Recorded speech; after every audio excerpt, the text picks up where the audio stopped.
Buenas noches.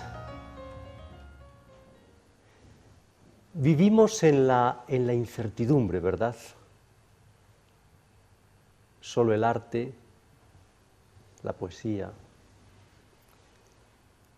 la espiritualidad, al fin, nos quedan ya como cosas esenciales en un mundo sin certezas. Tal vez por eso, se ha reunido en torno a José Carralero,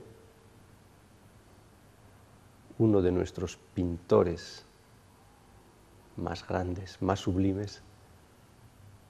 Se han reunido 67 poetas de todo el mundo para escribir, para reflexionar en torno a su obra. El paisaje prometido se titula ese libro que tienen ahora en sus pantallas. Ahí está. Ese libro que está dando la vuelta al mundo. Y aquí estamos con José Sánchez Carralero, en su estudio, en su casa. Gracias por recibirnos y por compartir este rato con nosotros. Gracias a vosotros. Qué proyecto tan hermoso, ¿verdad? Poetas de todo el mundo en torno a tu obra, a todo lo que tú has hecho, no solo en lo que se refiere al paisaje, sino al retrato, que es tu fuerte también, al desnudo, aunque lo has tratado menos, pero también. ¿Cómo sientes todo esto? ¿Cómo lo estás viviendo? Bueno, como el premio más inesperado, no soñado, porque no, fue totalmente sorpresivo y sorprendente, ¿no? La que habéis montado, los que habéis colaborado en ello, para mí fue, vamos, el mejor regalo que podría imaginarme en mi vida, ¿no? Además que realmente mi conexión con el mundo de los poetas, por decir la poesía, de siempre ha sido bastante frecuente, ¿no? El arte contemporáneo, don José. Hace poco, hace apenas un mes, en Nueva York, hablando con Botero, con el pintor colombiano, me decía que hay mucho fraude y hay mucha mentira en el arte contemporáneo. Era muy escéptico con el arte contemporáneo. ¿Qué dices tú a eso? Mientras exista el ser humano, existirá el arte, porque es una necesidad de expresar que está ahí.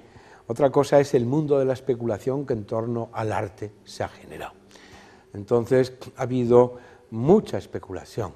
En mi humilde librito algo tengo de un capítulo sobre eso, precisamente. Además lo sitúo en Nueva York como ejemplo, ¿no? Ha habido mucha mentira porque, repito, se presta mucho a la especulación. Y se ha llevado bastante el artista en que no tiene tanto que gestar su obra como reproducir hasta la saciedad, perdón, casi un mismo sellito de la obra, porque así los que no entendiendo de pintura, pero tienen poder adquisitivo, necesitan comprar cultura creyéndose con eso, que se hacen cultos, craso error. Ese ha sido precisamente lo que ha traído todo este gran problema, pues se creen sensibles a la pintura porque descubren una firma concreta sin darse cuenta que es el mismo cuadro de 20.000 cuadros que pinta ese autor, lo cual da un índice de productividad más elevado y por lo tanto de promoción que viene a compensar para galerías que pueden estar enlazadas en el mundo entero buscando precisamente los que tienen poder adquisitivo. Y repito lo de antes, se creen que cuanto más caro sea la obra que van a colgar, más cultura representa y más cultos son. Eso es lo que ha traído todo ese gran cáncer. La crisis, como todo, se dice que también es un síntoma de evolución. Yo creo que la crisis ha llegado demasiado tarde. en general la económica, pero es que es una crisis de valores, entre otros de valores estéticos. Si hubiera llegado antes, pero bueno, ha llegado. Esto será un síntoma para pulir bastante todo eso. Maestro Carralero, a mucha gente, entre los cuales yo me encuentro, lo que realmente nos interesa del arte, de la pintura, son los creadores, es la verdad creadora. No nos interesan ni la teoría ni los críticos. Yo creo que hay demasiada teoría y demasiado crítico en torno al arte, y eso le hace daño. Sí, yo también lo comparto y así lo digo. Cito con frecuencia un libro que es un poco exagerado, es quizá una caricatura, hay que leerlo de esa manera, pero según qué ambiente se cite, parece que es nombrar a la bicha, que es de Tom Wolfe, La palabra pintada. Ese es el título. La palabra pintada. La palabra pintada, y eso ya significa todo. En el comienzo del libro viene a decir cómo aburrido en el parque de Nueva York, en el Central Park, ¿no? Lee la prensa y ve la crítica de las exposiciones, escéptico sobre las críticas, porque son más extensas y ponen los adjetivos mayores en función de los dólares en que está ya prefijado. Y aburrido de ello, esto es lo que viene a decir, pues de repente ve que se habla de un pintor que comenta el crítico, es un buen pintor, pero no tiene porvenir porque le falta discurso. Dice, ya he entendido lo que quiere decir esto, ¿no? El discurso. Para la pintura no se puede anteponer la palabra. Otra cosa es que tampoco estoy de acuerdo con la frase de Nonel, que decía, yo pinto y prou por ser catalán, yo pinto y basta. Y basta, no, el pintor tiene que comerse el coco también mentalmente y con pensamiento, porque el pensamiento no es privativo de los que escriben, con todo respeto a los profesionales de la palabra y admiración, ni de los críticos, sí. Es patrimonio de la humanidad, de todo ser humano, que estamos obligados a pensar, no por boca de ganso, y como pintor, a sacar nuestras conclusiones, porque si no nos esforzamos en cierta meditación de nuestro proceso, no tanto a priori como a posteriori del hecho, para que después nos alimente en el siguiente hecho desde un aparente olvido por digestión, resulta que nos convertimos en autómatas que vamos repitiendo nuestra obra. Pero ¿no crees tú que, a propósito de esto que estabas diciendo ahora, de esta reflexión que hacías, ¿no crees que en este momento hay demasiado artista politizado? A ver si yo me explico lo que te quiero decir. Los artistas hablan demasiado de política. ¿Por qué hablan tanto de política?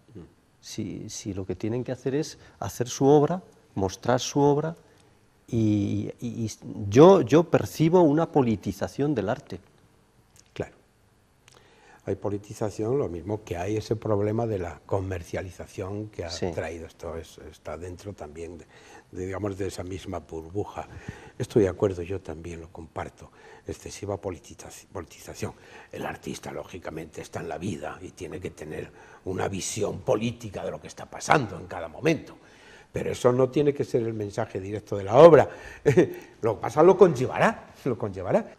Bueno, pues estamos en el estudio de uno de nuestros pintores más recios y más verdaderos. Así que vamos a ver su obra. Y bueno, ahí están empezando ya a ver algunos de sus cuadros. Ahí están esos lienzos de Carralero convertidos en charcos de luz. Hay que ver la capacidad que tiene este hombre para crear vértigo y movimiento y vida y más vida en esas inmensidades. A mí siempre me ha parecido que el paso del tiempo, de las estaciones, que el ritmo de la vida es algo que marca la obra de este de este gran pintor. Una obra en la que, no sé qué le parecerá a él, que me dirá, pero a mí, fíjense que a mí me parece que hay siempre como un lazo fraternal, en todos esos cuadros. ¿Hay un lazo fraternal, maestro Carralero, en tu obra, o es un invento mío? Bueno, me sorprendes, pero lo meditaré y me lo tendré que creer, porque como es algo emanado de uno mismo, no lo pongo en duda, como del origen, donde uno primero ha visto la naturaleza, todo eso nos va enlazando, pero también nos va enlazando lo que de fraternal tiene el concepto de la amistad en general. A eso me refiero. De la amistad en general. En ese sentido yo soy muy devoto. Además siempre presumo de que mi mejor patrimonio es el de la amistad, el de los amigos, ¿no? Y eso para mí es muy importante, ¿no? Me siento rico por ello. Sí lo hay, aparte de lo fraternal que implica del origen de la familia, de lo cual me siento muy orgulloso de mis padres y hermanos, etcétera, pero sí lo hay. Eres un poco patriarcal tú en esto de la familia, ¿eh? Siempre lo has cultivado mucho así de forma como muy patriarcal, que es algo también muy leonés, muy de las gentes del Bierzo y de toda, esa tierra, ¿no? El Bierzo crea carácter, como cualquier origen de cualquiera, ¿no? Porque esa frase que no es mía, de que lo universal es lo local sin fronteras, ¿no? Y yo cuido mucho mi origen, cuido mucho mi origen, pero desde luego sin fronteras, ¿no? Y sí, cuando voy a mi pueblo, estar con los amigos del pueblo y por las bodeguitas, eso a mí me reconstituye, me refuerza muchísimo, muchísimo. El retrato, que es algo que tú has cultivado mucho y que sigues cultivando, porque estás constantemente haciendo retratos, que luego naturalmente se van a parar a su origen. Claro, aquí no quedan. Al retratado. Aquí no quedan. Al retratado, sí. Al retratado. La fuerza del retrato. ¿Qué significa el retrato en tu obra, en tu vida? Al principio sabemos que hay momentos en que estuvo denostado, como estuvo denostado el paisaje, pero mirar a la vida son los géneros los que nos inundan a puesta de sol, y mirarte me inunda tu cara y tu psicología, ¿no? Y por lo tanto el retrato siempre estará en pleno vigor mientras que siga el ser humano. La fotografía ha venido a cubrir cierto campo del retrato, pero el retrato del pintor que comulga con el retratado, que penetra en el retratado y que entra en simbiosis con el retratado, eso es algo que tendrá una eterna vigencia. Y además, repito, la vigencia la dará el momento en que estamos palpitando cada uno. Eso es lo que le va a dar su actualidad. Para mí el retrato es un reto hermosísimo, porque un retrato no vale de así lo vio el pintor. Un retrato tiene que parecerse. Lo que pasa es que tiene que parecerse no al margen de las facciones externas, sino con ellas, obviamente, que sean el medio, no el fin, para penetrar una psicología. ¿El pintor piensa en todo eso cuando hace el retratado? No, válgame Dios, que al poner el pincel quisiera buscar un gesto determinado. Debe convivir y fundirse con el modelo, y cuando está pintando, olvidarse incluso del modelo, porque es que si no, esa fusión no se da. Es una cosa muy compleja, pero cuando toca, toca. Dice Balthus, a propósito de esto del retrato, maestro Carralero, dice que pintar es olvidarse de uno mismo, es correr el riesgo muchas veces de no estar de acuerdo con tu tiempo y con los tuyos, ¿verdad? Claro. Y añade que el buen artista es el que evita modas. Efectivamente, yo también lo defiendo. Sí, una de las consignas que doy a mis alumnos es decir, el estilo es un cáncer, no busquéis el estereotipo del estilo, procurar influiros de todo, ser una esponja de absorber todo, pero cuando estéis en vuestro estudio tenéis que olvidaros de todo. No os preocupéis del estilo, ni de lo que suena a pasado ni a moderno. Si el resultado es pasado, es que tú estás pasado. Será el reflejo de tu mentalidad, de que estarás al margen de la vida, ¿no? ¿A ti te ha gustado siempre el gusto ese, el gusto aristocrático de no gustar. Haces lo que quieres, pintas lo que quieres, pero es que además yo creo que te va a eso, si te va a decir, no, pues basta que no guste, lo voy a hacer. Claro. Sí, porque entonces sale impostado, sale impostado, y puedes dar en el gusto a un sector, pero ¿qué pasa contigo mismo? Cuando acabé Bellas Artes, era un momento, como siempre, de crisis, no se podía vender. Yo me dije, Pepe, ¿quieres ser pintor? Me respondí, sí, lo mismo que le diría a Rilke al joven poeta, si necesitas escribir como respirar, sigue escribiendo antes que buscar el parabién y el aplauso. Entonces me planteé precisamente el no depender de una clientela, para precisamente poder pintar a mi gusto, sin preocuparme del aplauso, sin preocuparme de si estoy de moda o no lo estoy, para estar pendiente de absorber de la vida. Y eso sí, también busqué por algo en paralelo lo que es la docencia, la meta que logré de muy joven de la Cátedra de Bellas Artes, porque estuviera muy en relación. Por eso presumo de ser un funcionario bohemio, ¿no? Esa parte de bohemia es la que me permite esta libertad de pintar así, ¿no? Ni mejor ni peor, de pintar lo que me va apeteciendo. Acabas de citar algo que es muy importante en tu vida y en tu obra, pero sobre todo en tu vida como artista, que es la enseñanza, la educación. De hecho, dedicas gran parte de tu tiempo a eso, a enseñar, la Escuela de Bellas Artes, la universidad. Y ahora te voy a preguntar sobre eso, pero antes déjame decirte una cosa. Sin buscar el éxito, pero fíjate, tus cuadros están en el Reina Sofía, están en las grandes colecciones de pintura del mundo hispano, en absolutamente todas las grandes colecciones, en las cajas, en fin, en el Senado, en el Congreso. A veces el éxito, ¿verdad? El éxito es tornadizo y llega cuanto menos se le busca. La educación, qué importante es enseñar, educar, instruir.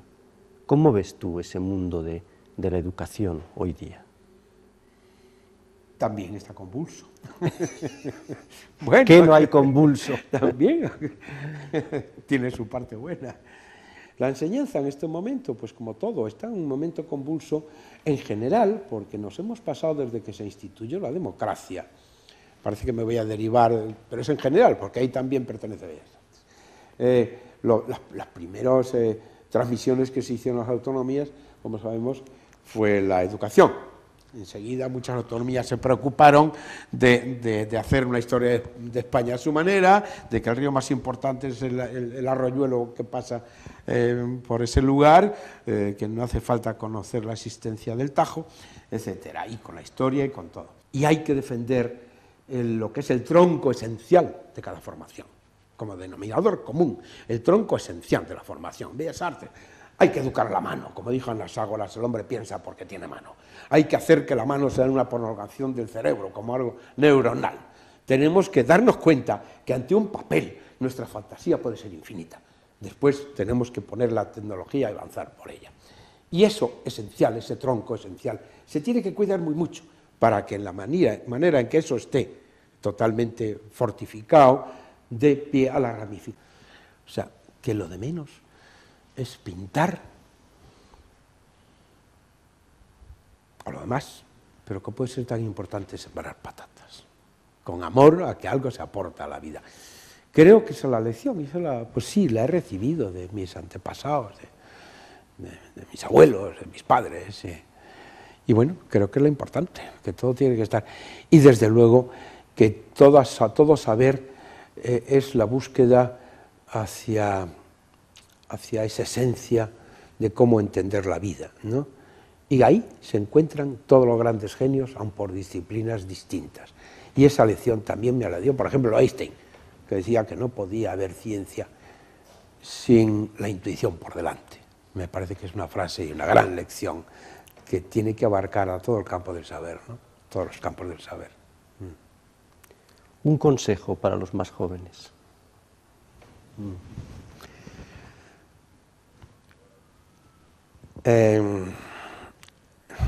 Totalmente, tiene que ser, siempre se tienen que retar con total ambición de que el reto tiene que ser desde uno mismo más que desde la comparación con los demás. Ese afán de superación no se da sin esfuerzo, sin el parto doloroso, y que la compensación la puede encontrar siempre en la respuesta a ese esfuerzo. Se ha perdido bastante la capacidad de esfuerzo en esta generación que hemos dejado con nuestros hijos, y es lo principal que se les puede pedir, hagan lo que hagan, ¿no? Defínenos un poco el mundo en el que vivimos. ¿Cómo lo ves?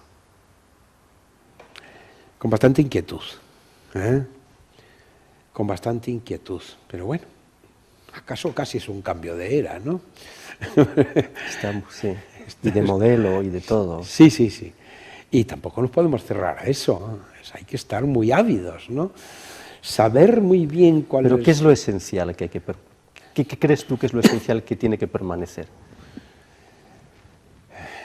Lo esencial, primero el diálogo con la naturaleza es muy importante. De ella venimos, a ella volvemos. El equilibrio con la naturaleza, ¿no?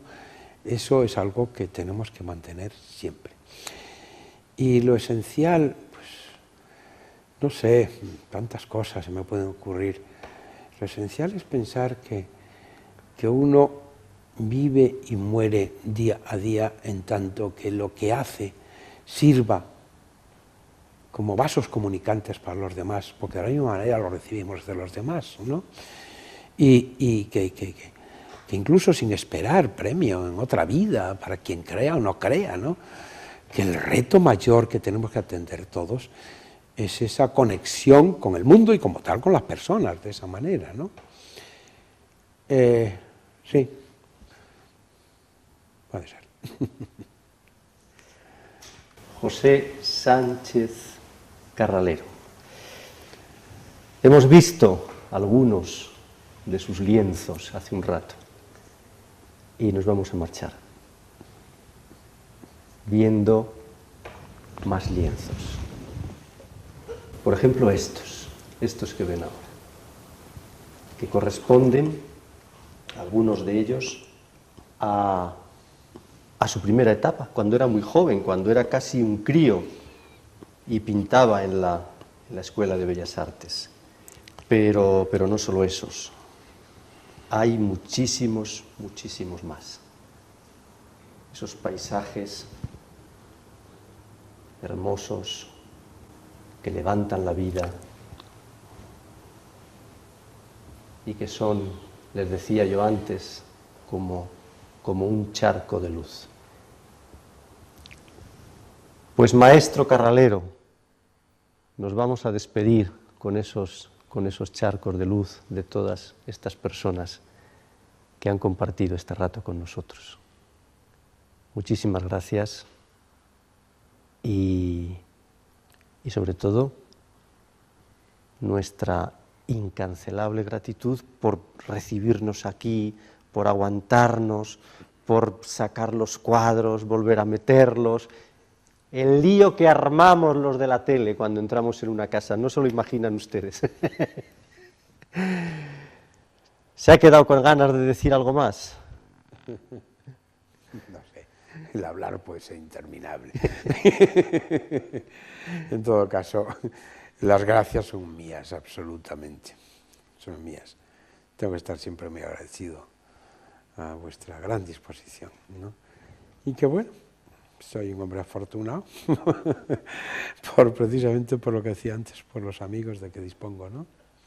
Y que ahí está, en ese libro que a muchos ni conozco, precisamente, ¿no? Pero que ya lo son. Prometido, ya lo son. El paisaje prometido, con versos de poetas de todo el mundo. Gracias, muchas gracias por estar una semana más con nosotros. Nos encontramos dentro de 7 días. Hasta pronto, buenas noches.